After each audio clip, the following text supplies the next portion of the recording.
आगे बढ़ने का वाहिद रास्ता मुज़ाकरात और सफारतकारी है। ऐसे इक़दाम से गुरेज करना चाहिए जिससे कशीदगी बढ़े। तनाज़ात हल करने के लिए ताकत की बजाय सफारतकारी इख्तियार करनी चाहिए। पाकिस्तानी मंदूब का सलामती कौंसिल के इजलास से खिताब। आसिम इफ्तिखार ने कहा, इसराइल ने ईरानी जौहरी प्रोग्राम पर गैर कानूनी हमले किए। इसराइली हमलों ने ईरान और अमरीका के मुज़ाकराती अमल को सबूताज किया। तनाज़े के पुरअमन हल के लिए इजलास किए गए। पाकिस्तानी क़यादत ने कशीदगी के खात्मे के लिए मुतादिद ममालिक से राब्ते किए। आलमी एटमी ताउन एजेंसी अपना गैर जानिबदाराना किरदार अदा करती रही। पाकिस्तान ने मौजूदा सूरत हाल पर वाज़ेह पोजीशन ली।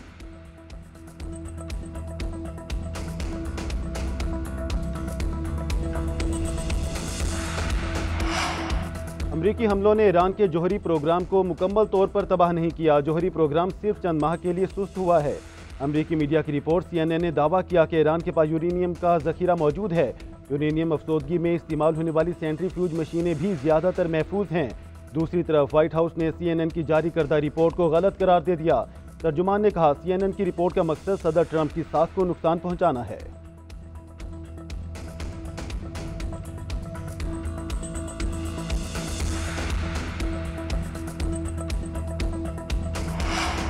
बारह रोज़ा जंग के बाद ईरान और इसराइल के दरमियान सीज़ फायर, इसराइल का जंगबंदी की तजवीज़ कबूल करने का ऐलान।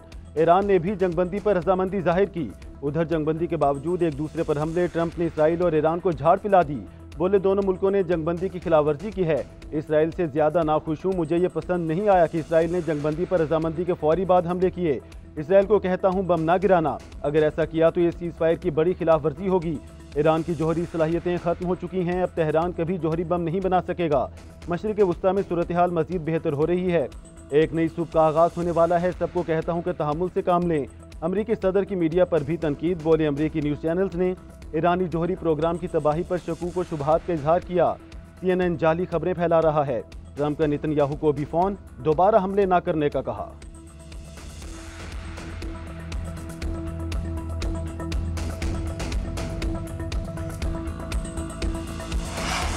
जंगबंदी की खिलाफ वर्जी में दुश्मन पहल करेगा तो हम जवाब देंगे। दुश्मन की ईरान पर जारहियत नाकाम रही।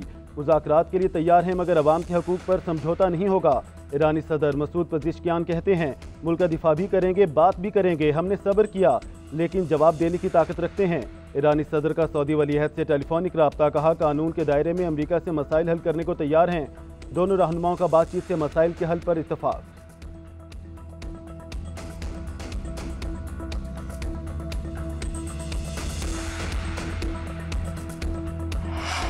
वज़ीर-ए-आज़म शहबाज शरीफ का सऊदी वलीअहद से टेलीफोनिक रब्ता। ईरान इसराइल तनाज़े के पुरअमन हल और बैनुल-अक़वामी कानून की पासदारी पर जोर दिया। वज़ीर-ए-आज़म ने भारत के साथ कश्मीर, पानी, तिजारत और दहशत गर्दी पर बातचीत की पेशकश की। वज़ीर-ए-आज़म शहबाज शरीफ का ईरान के सदर से भी टेलीफोन पर रब्ता। मुज़ाकरात और सफारतकारी के जरिए अमन की बहाली की अहमियत पर जोर। वज़ीर-ए-आज़म ने सलामती कौंसिल, OIC समेत तमाम सफारती फोरम्स पर ईरान के लिए हिमायत का अदा किया। ईरानी सदर ने हालिया कशीदगी के दौरान पाकिस्तान की मुस्तकिल और असूली हिमायत पर शुक्रिया अदा किया।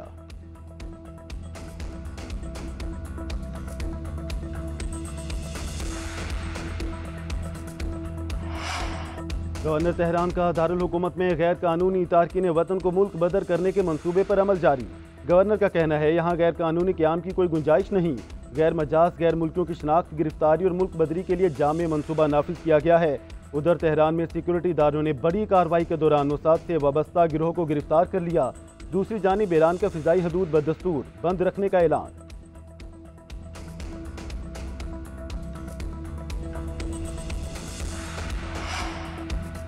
इसराइल के खिलाफ फतह पर ईरानी शहरियों का मुल्क भर में जश्न। जंग के खात्मे पर ईरान के शहरी सड़कों पर निकल आए।